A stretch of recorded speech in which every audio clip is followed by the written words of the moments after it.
Hello everyone! In this video, we will explore teaching ESL to adults. Let's start with basic skills. Pre-reading.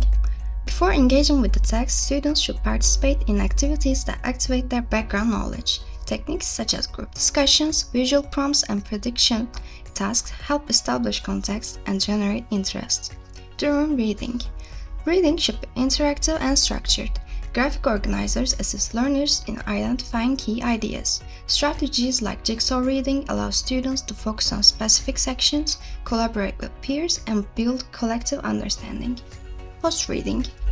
Following the reading, students benefit from tasks that require them to evaluate and reflect on the material. These practices promote critical thinking and language application. Using tasks based on real-world contexts such as health, employment, or community makes reading more meaningful and increases learning motivation. Relevance enhances both comprehension and retention. Writing skills. The writing process begins with planning. Students engage in brainstorming, discussions, and graphic organizers like Venn diagrams or mind maps to collect and organize their thoughts. This step builds a strong foundation for meaningful writing. Drafting. Next, students begin transforming ideas into sentences and paragraphs. The focus here is on getting thoughts down without worrying too much about correctness. Sentence frames or model text can support early drafts, especially for language learners. Revising. It is about improving the message. Students review their drafts to add details, reorganize ideas, and ensure coherence. Peer feedback or group discussions help writers see their work from different perspectives. Editing. At this stage, attention shifts to grammar, spelling, punctuation, and vocabulary. Teachers guide students in identifying errors using checklists or editing partners to refine their language and mechanics. Presenting and publishing. Finally, students prepare their writing for presentation. This may involve reading aloud, submitting to a school magazine, or displaying in the classroom. Sharing their work builds confidence and gives writing a real purpose. To teach listening effectively, follow a clear, learner-centered structure. Start with a warm-up that activates background knowledge. Get learners talking.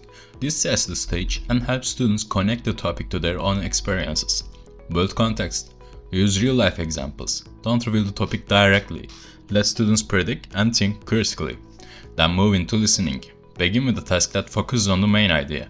Follow with a second listening. This time, listening is for specific details. Support learners with guided worksheets and repeated audio playbacks. Just enough scaffolding without removing the challenge. Encourage peer assessment.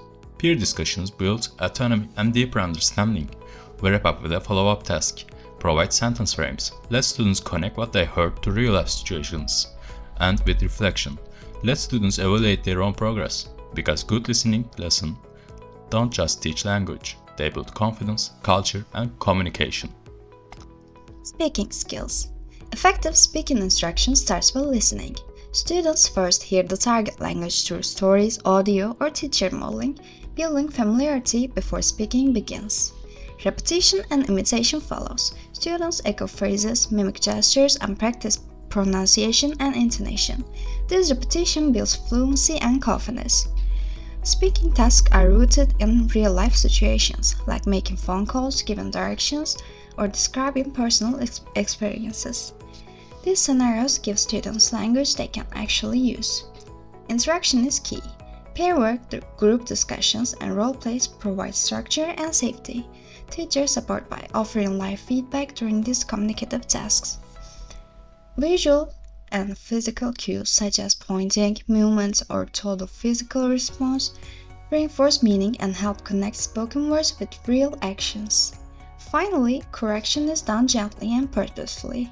Fluency comes first, accuracy comes with support. This creates a classroom where students feel confident, involved, and ready to speak. Teaching vocabulary to adult learners works best when it's clear, simple, and connected to the real life. Start by activating prior knowledge, then move to showing the new words. Use photos, gestures, or objects. This helps learners understand and remember without needing translation. Use movement. When students listen, speak, and move at the same time, they remember better. Try total physical response activities. Make it fun. Games like bingo or matching activities keep students active while they hear and use new words again and again. Let them practice with each other. Speaking in pairs help build confidence. Use sentence frames to guide them. Repeat the words in different ways. Add writing or spelling games. End the lesson with a quick review using movement or voice. When vocabulary is active, simple, and useful, learners feel ready to use it in real life.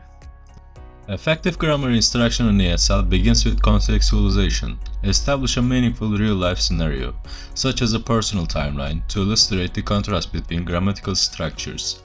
Next, proceed with guided discovery. Use elicitation techniques to help learners inductively notice form, meaning, and use. Prioritize learner-generated rules over technical language terms. Then, implement form-focused instruction. Scaffold understanding through visual aids and comparative charts. Connect new input to prior knowledge. Following this, engage learners in controlled practice to consolidate accuracy, activities like grid task and monitored pair work.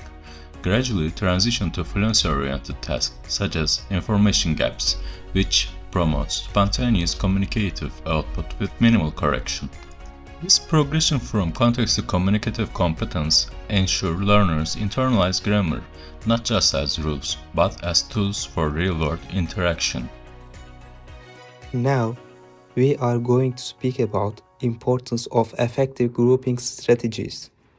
Effective grouping strategies play a crucial role in effective language learning by encouraging learners to use English meaningfully and interactively, helping them develop fluency and collaborate in a supportive learning environment. Why use grouping strategies?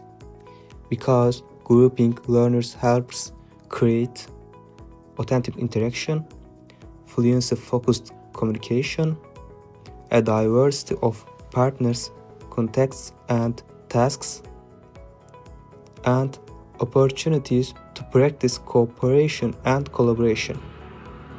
And there are some important grouping strategies for us. These are random grouping, like ability grouping, mixed ability grouping, and whole grouping. First of them, random grouping. Learners choose their own partners or are grouped through fun, spontaneous methods. The second one, like ability grouping. Teachers group students based on similar language levels. The third one, mixed ability grouping. Students with different proficiency levels work together. Finally, whole grouping. Whole grouping is a classroom strategy where the teacher engages all learners together as one group. Finally, we are going to speak about assessment. Assessment means collecting information about learning to make smart, informed decisions. There are two main types. These are formative assessment and summative assessment. Formative assessment happens during learning. It gives quick feedback to guide the next steps. It includes asking questions, checking understanding, and self-assessment with simple tools. Summative assessment comes after learning. It shows what has been learned overall. This can be final tasks, written work, or presentations. Good assessment connects with learning goals. It should be clear, useful, and focused on progress. It uses many strategies, like real-life tasks, visuals, and group work. Assessment is not just a test. It's part of the learning journey. When done right, assessment helps learners grow with purpose and confidence. In this video, we have spoken about teaching ESL to the adults. Thank you for listening to us.